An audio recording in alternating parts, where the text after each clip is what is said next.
Haleluya, terpujilah nama Tuhan, kekal kebaikannya untuk selama-lamanya.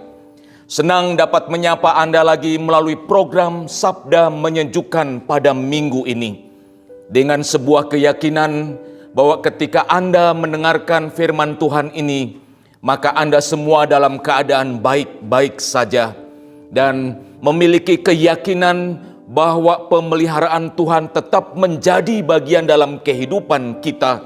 Saya percaya bahwa Anda sekalian yang menyaksikan program ini, ada yang sedang mengalami kesehatan dan kekuatan yang terus dilimpahkan, tetapi menyadari kita masih ada dalam kondisi pandemi, banyak juga di antara kita yang saat ini sedang terpapar. Maka doa saya, kiranya kasih karunia Tuhan akan beserta dengan saudara-saudara sekalian, sehingga kita sungguh melihat perbuatan-perbuatannya yang ajaib di antara kita, khususnya di masa pandemi ini. Saudara-saudariku sekalian, minggu ini pembacaan firman Tuhan yang akan menjadi dasar perenungan atau pemberitaan firman Tuhan ini diambil dari Yohanes 17 ayat 1 hingga ayatnya yang ke-26. Tetapi saya akan membacakan ayatnya yang keempat yang mengatakan demikian. Aku telah mempermuliakan engkau di bumi dengan jalan menyelesaikan pekerjaan yang engkau berikan kepadaku untuk melakukannya. Saudara-saudariku sekalian, minggu-minggu ini dan minggu-minggu ke depan kita ada dalam masa Prapaskah. Masa Prapaskah sendiri itu telah dimulai pada tanggal 2 Maret yang lalu, atau yang sering disebut dengan Rabu Abu. Dan masa Prapaskah ini, saudara-saudaraku sekalian, dihitung 40 hari sebelum Jumat Agung dan tidak dihitung hari Minggu. Sehingga saudara-saudaraku sekalian, kalau pada minggu-minggu yang akan datang ini, maka seri Bejana Kekudusan akan memfokuskan pemberitaannya tentang penderitaan Kristus, makna dari penderitaan Kristus, dan panggilan kita sebagai orang-orang percaya adalah bagaimana kita menghayati penderitaan Kristus ketika Ia ada dalam dunia yang pada akhirnya berdampak pada keselamatan kita. Saudara-saudaraku sekalian, apa yang menjadi fokus ini tetap relevan dengan apa yang ditulis dalam 2 Timotius 2 ayatnya yang ke-21. Sebab firman Tuhan atau perabot yang mulia atau bejana kekudusan yang ditulis oleh Paulus kepada Timotius mengenai maksud yang mulia itu didasarkan pada kematian dan kebangkitan Kristus. Kita melihatnya secara keseluruhan dalam teks dari 2 Timotius 2. Nah, saudara-saudaraku sekalian, dalam Yohanes 17 ini ada hal yang menarik yang tidak dicatat baik oleh Injil Matius, Markus maupun Lukas. Khususnya menjelang Yesus ditangkap. Yohanes mencatat bahwa sebelum Yesus ditangkap, maka Yesus berdoa untuk murid-muridnya.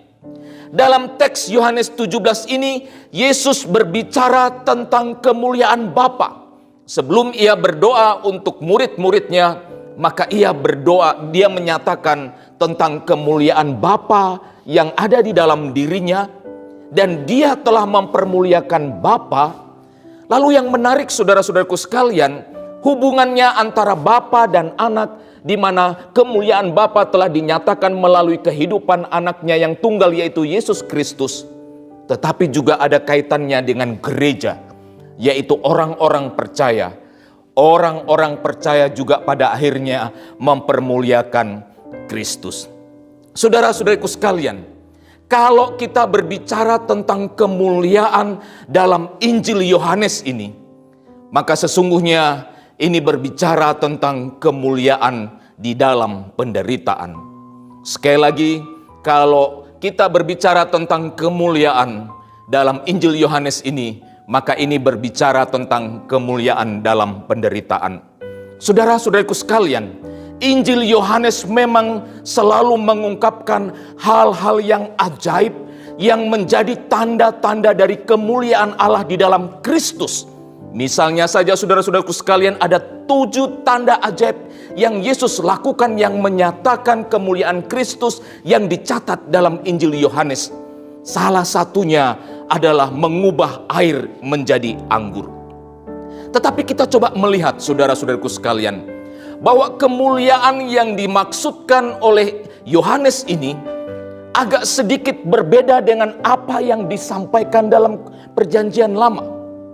Artinya kemuliaan Allah yang dilihat dalam Perjanjian Lama itu mengalami perkembangan dalam konteks selanjutnya, khususnya ketika Kristus hadir di tengah-tengah dunia ini.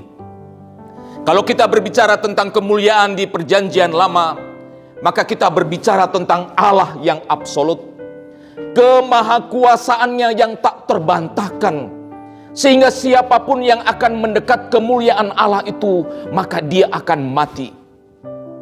Sekali lagi, kemuliaan dalam Perjanjian Lama adalah berbicara tentang kemahakuasaan Allah yang tak terbantahkan. Tetapi saudara-saudaraku sekalian, sehubungan dengan Allah menjelma menjadi manusia melalui Yesus Kristus, maka kemuliaan Allah itu juga hadir di tengah-tengah dunia ini. Dalam Yohanes 1 ayatnya yang keempat dan 5, di situ dikatakan bahwa kemuliaan Kristus sebagai satu-satunya putra Allah yang adalah terang sedang menerangi dunia. Lalu pada ayatnya yang ke-14 berbicara kemuliaan yang diberikan Bapa kepada Yesus. Inilah yang menjadi dasar saudara-saudara sekalian mengapa kemuliaan dalam Injil Yohanes atau dalam Injil-Injil yang lainnya kita mesti melihatnya dalam perspektif bagaimana kemuliaan itu hadir di tengah-tengah kehidupan manusia. Injil Yohanes juga mengangkat kemuliaan Kristus melalui tanda-tanda ajaib, menyatakan bahwa Allah di dalam Kristus melakukan perkara-perkara besar di dunia ini. Tetapi saudara-saudariku sekalian, kemuliaan itu tidak berhenti di situ saja. Sebab kemuliaan itu terus berlanjut sampai pada kematian Kristus. Disinilah kita dapat melihat bahwa di dalam Perjanjian Lama kemuliaan Allah itu adalah kemuliaan yang absolut, sebab kuasanya tak terbantahkan. Tetapi karena Kristus datang ke dalam dunia menjelma menjadi manusia, maka kemuliaan Allah itu hadir bersama-sama dengan Yesus dan terlihat melalui kesengsaraannya, sehingga benar-benar dalam hal ini kita bisa melihat kemuliaan sorgawi, tetapi juga kemuliaan yang dirasakan di bumi, di mana kesengsaraan adalah bagian dari hidup. Tetapi di atas semuanya kemegahan Kristus yang nyata.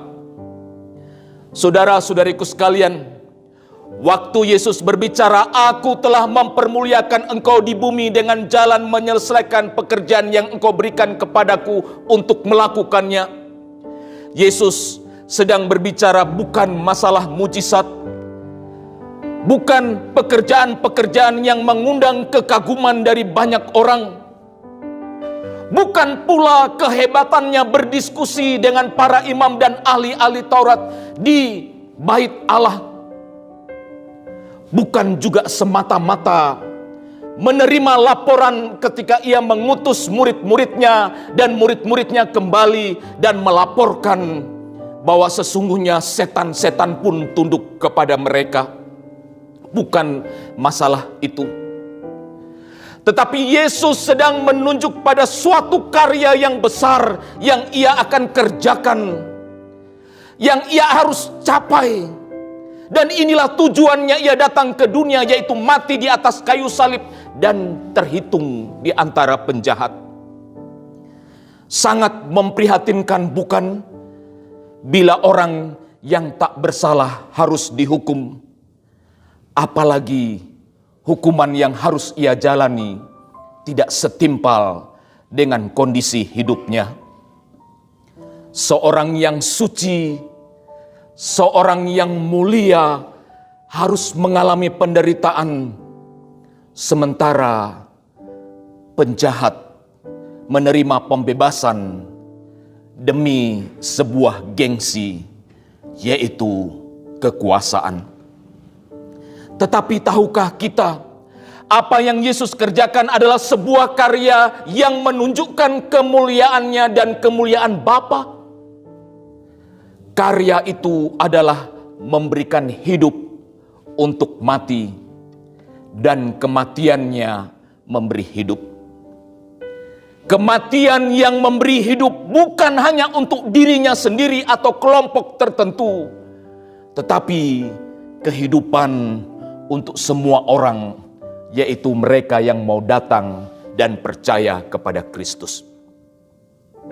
Ketika kita berbicara tentang kemuliaan dalam penderitaan, maka yang dimaksud di sini adalah kemuliaan penderitaan di dalam Kristus.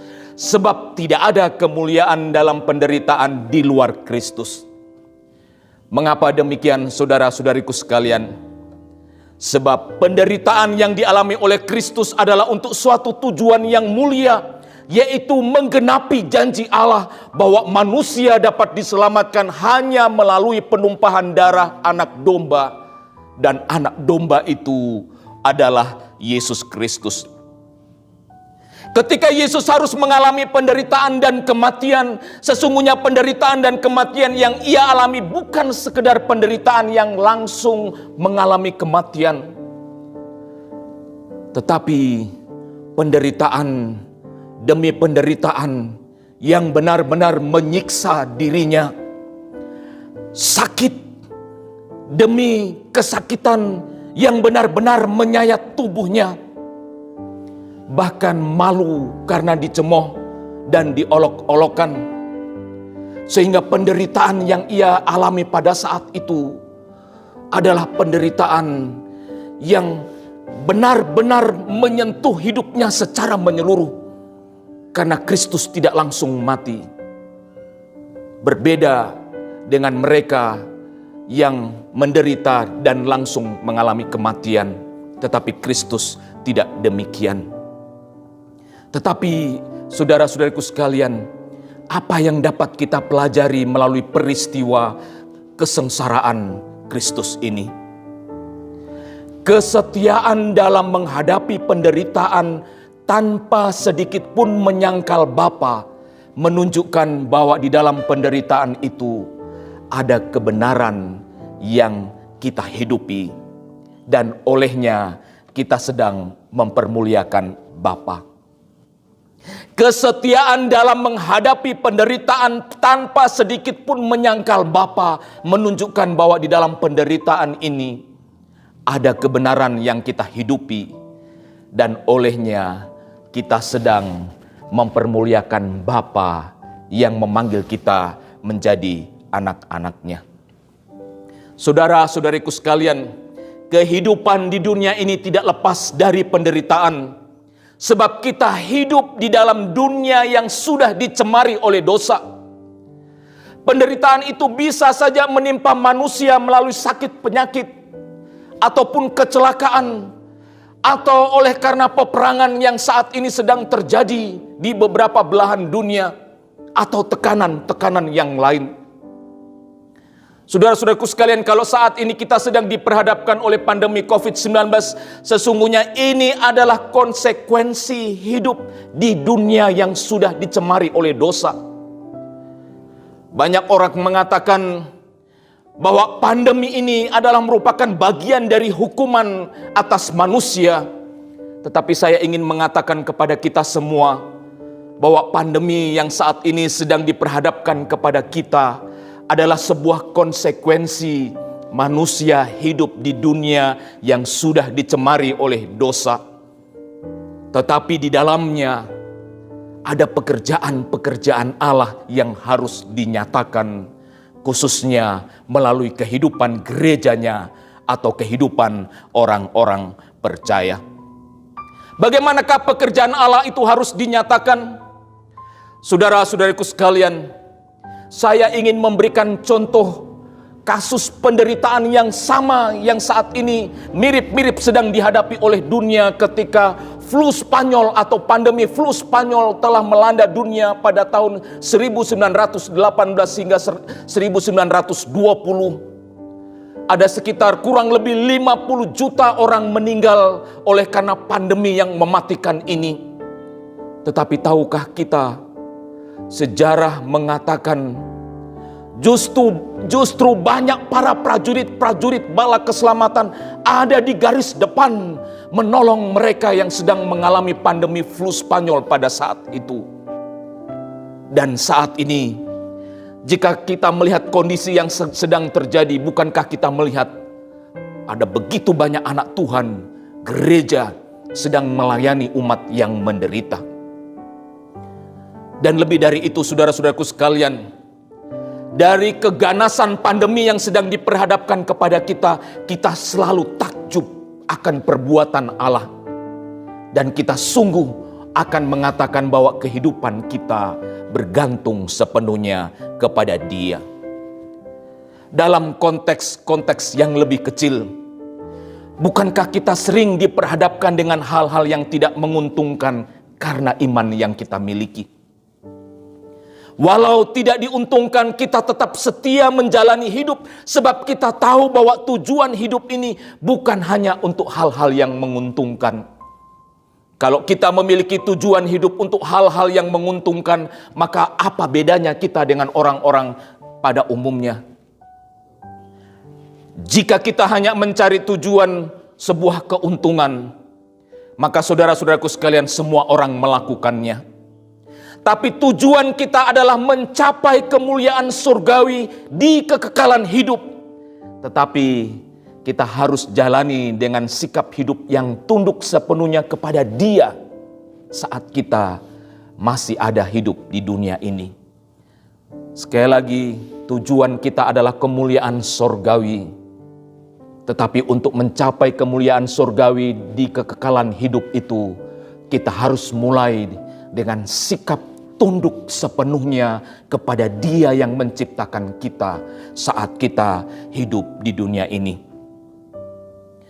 Pada kondisi yang lain, saudara-saudaraku sekalian, kita tidak hanya dituntut untuk setia menjalani hidup walau penderitaan harus dijalani, tetapi kita juga dipanggil untuk melayani umat yang menderita. Bukankah Kristus sendiri saat Ia ditangkap, Ia masih melayani, Ia masih menjamah telinga Malkus, hamba seorang imam besar yang putus telinganya karena pedang. Kristus tidak berfokus pada dirinya sendiri, tetapi Ia juga dalam keadaan menderita, Ia masih melayani orang lain. Saudara-saudariku sekalian, di masa Prapaskah ini kita diingatkan bahwa kehidupan ini bukan hanya menyangkut hal-hal yang dapat menyenangkan hidup, tetapi penderitaan, kesengsaraan adalah bagian dari hidup kita. Namun, sebagai orang-orang percaya, karena kita beriman kepada Kristus, maka saat kita menjalani kehidupan ini dengan berbagai tantangan yang diperhadapkan kepada kita, kita dipanggil untuk tetap setia. Karena di dalam kesetiaan itulah, maka kemuliaan Kristus akan dinyatakan. Sebab kebenaran Kristus, kebenaran dari firman itu nyata dalam hidup kita sebagai orang-orang percaya. Suatu saat ketika William Booth melihat banyak orang menderita dan harus dilayani, ia menyerukan kepada prajuritnya demikian, "Kekhususan kita adalah menyerahkan kesenangan dan kepuasan diri. Hal ini meliputi penyangkalan diri dan kerja keras. Mempersembahkan hidup untuk suatu kehidupan yang sedang mengalami penderitaan dan pelayanan yang dilakukan adalah bagi keselamatan jiwa-jiwa." Saudara-saudaraku sekalian, saya berdoa kiranya masa-masa Prapaskah ini, saat kita menghayati penderitaan Kristus, maka kita diingatkan bahwa Ia telah melakukan segala sesuatu untuk kita. Dan kalau kita berbicara tentang perabot yang mulia, bejana kekudusan itu, bila kita setia di dalam Kristus dan menjalani kehidupan ini dengan berbagai tantangan yang harus diperhadapkan kepada kita, sesungguhnya kesetiaan kita dalam menjalani penderitaan itu menunjukkan bahwa kita adalah orang-orang yang telah dikuduskan. Bahwa kita adalah orang-orang kudus. Karena dalam segala situasi yang diperhadapkan kepada kita, kita tetap tunduk sepenuhnya kepada Dia yang telah memanggil kita. Doa saya kepada Anda sekalian, kiranya Anda diberkati. Doa saya kepada Anda sekalian, kiranya kita semua dipanggil untuk dapat menghayati penderitaan Kristus itu. Bejana kekudusan itu, perabot itu, bejana itu dapat kudus karena kematian dan kebangkitan Kristus. Kita berdoa. Terpujilah Engkau ya Tuhan, karena pada minggu ini kami diingatkan akan penderitaan Kristus. Melalui firman Tuhan ini kami dipanggil, walaupun kami harus menghadapi berbagai tantangan hidup, walaupun penderitaan harus kami hadapi, tetapi kami diingatkan oleh kuasa Roh Kudus maka kami dapat menjalani hidup ini. Dan tolonglah kepada kami ya Tuhan, khususnya pada masa-masa ini ketika dunia sedang menderita. Tolonglah agar kami dapat melayani Engkau melalui umat yang menderita, sehingga mereka semua akan beroleh kelepasan. Kami berdoa, kiranya gereja-Mu di muka bumi ini terus menyatakan kasih-Mu kepada dunia yang sedang menderita. Dimuliakan dan diagungkan Engkau ya Tuhan, karena umat yang mendengarkan firman-Mu. Dimuliakan dan diagungkan Engkau ya Tuhan, karena umat yang mau melayani Engkau. Di dalam nama Yesus Kristus kami naikkan doa ini. Amin. Amin. Terpujilah nama Tuhan. Saudara-saudaraku sekalian, kita jumpa pada minggu depan, dan kiranya pada minggu yang sedang berjalan ini Anda semua ada dalam keadaan yang diberkati oleh Tuhan. Haleluya.